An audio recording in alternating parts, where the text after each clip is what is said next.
शिकंजा ड्रामे की स्टोरी हो चुकी है बहुत ही ज्यादा कमाल।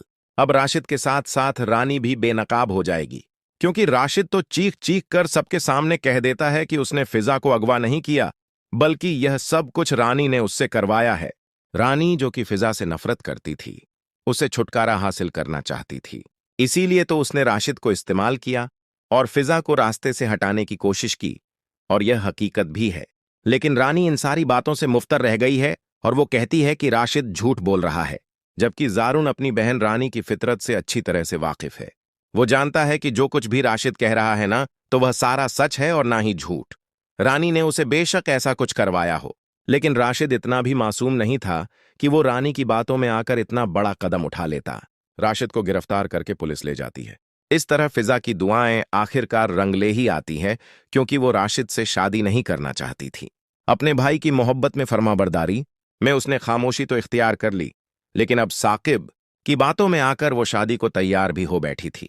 राशिद की असलियत जानने के बाद वो बहुत ज्यादा खुश हो जाती है, क्योंकि उसका भाई अब कभी भी राशिद के साथ उसकी शादी नहीं करवाएगा।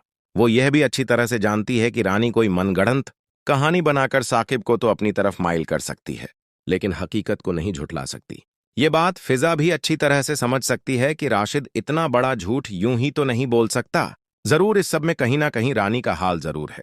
राशिद को पुलिस पकड़कर ले गई तो फिजा ने तो जैसे सुकून का सांस लिया। उसे तो ऐसे लग रहा है कि जैसे उसकी जिंदगी से कोई बोझ कम हो गया हो। राशिद के साथ जिंदगी गुजारने से बेहतर है कि वो भी रिदा की तरह इस दुनिया से चली जाती।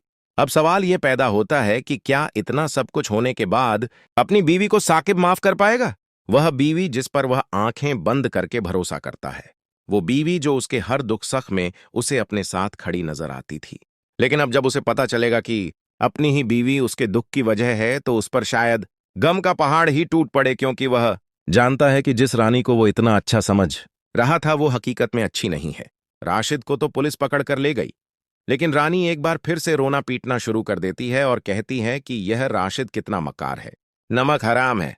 क्या कुछ नहीं किया मैंने इसकी खातिर, लेकिन यह मुझ पर ही इल्जाम लगा रहा था।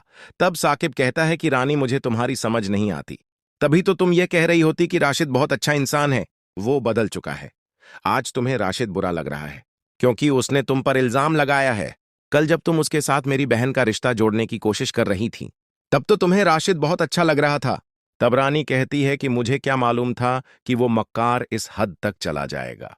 अब चीख चीख कर रानी राशिद को बुरा भला कहती है, लेकिन साकिब के दिल में अब कहीं ना कहीं यह सवाल बाकी रह चुका है कि राशिद भला झूठ क्यों बोलेगा।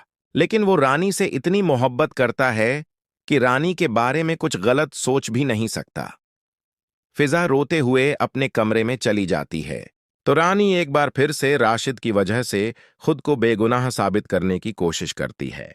वह अपने शौहर साकिब को उल्टी सीधी बातें बताने की कोशिश करती है। देखो साकिब, मैं ऐसा नहीं कर सकती। मैं तुमसे बहुत मोहब्बत करती हूं। मैं भला तुम्हारी फैमिली का बुरा क्यों चाहूंगी? लेकिन नफरत और शक की जो दीवार आज तक रानी इस घर के लोगों के बीच में खड़ी करती आई है, वह किसी से ढकी छुपी नहीं है। अब इस ड्रामे की स्टोरी में ट्विस्ट तो आएगा तब जब रानी के बारे में साकिब को सब कुछ मालूम हो जाएगा।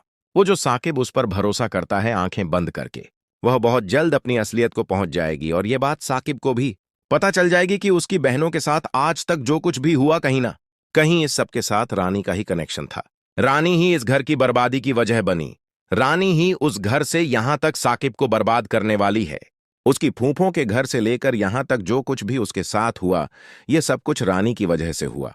आज उसे अफसोस हो रहा है इस बात का कि काश वह रानी की बातों में ना आया होता, तो आज शायद इतनी बड़ी बर्बादी ना हुई होती। जबकि अगले ही सीन में आप लोगों को दिखाया जाएगा जब सईद साहब गुस्से के साथ जाते हैं जकिया बेगम के पास और उसे जाकर कहते हैं कि देखा रानी ने क्या किया, इतना भला कोई जालिम कैसे हो सकता है। तो मुझे तो अफसोस होता है इस बात का कि वो हमारी औलाद है। राशिद के बारे में सब कुछ जानते बूझते हुए वो फिजा को उसके साथ बांधना चाहती है। अगर जो कुछ राशिद कह रहा है वो रानी के बारे में सच हुआ तो मैं रानी को माफ नहीं करूंगा। मैं उसकी शक्ल तक नहीं देखूंगा। रानी ने हमेशा मेरी मोहब्बतों का नाजायज फायदा उठाया है। उसने हमेशा मुझे धोखा दिया और मैं उसकी बातों में आता रहा। तब जकिया कहती है कि सैयद साहब, जब बेटियों को हद से ज्यादा लाड़ प्यार दिया जाता है तो वो ऐसे ही बिगड़ जाती हैं। लेकिन आपको तो हमेशा मैं ही गलत लगी, क्योंकि आपको लगता था कि मैं रानी से मोहब्बत नहीं करती। मैं रानी से बेपनाह मोहब्बत करती हूं। वो मेरी औलाद है। लेकिन उसकी सही और गलत तरबियत का भी मैं ही जिम्मेदार हूं। इसीलिए मैं आपसे कहती थी कि बेटी है बेजा लाड प्यार ना दे, लेकिन आपने तब तो मेरी एक नहीं मानी। अब देखें, नतीजा आपके सामने है। दोनों ही मियां बीवी अपना सर पकड़ लेते हैं।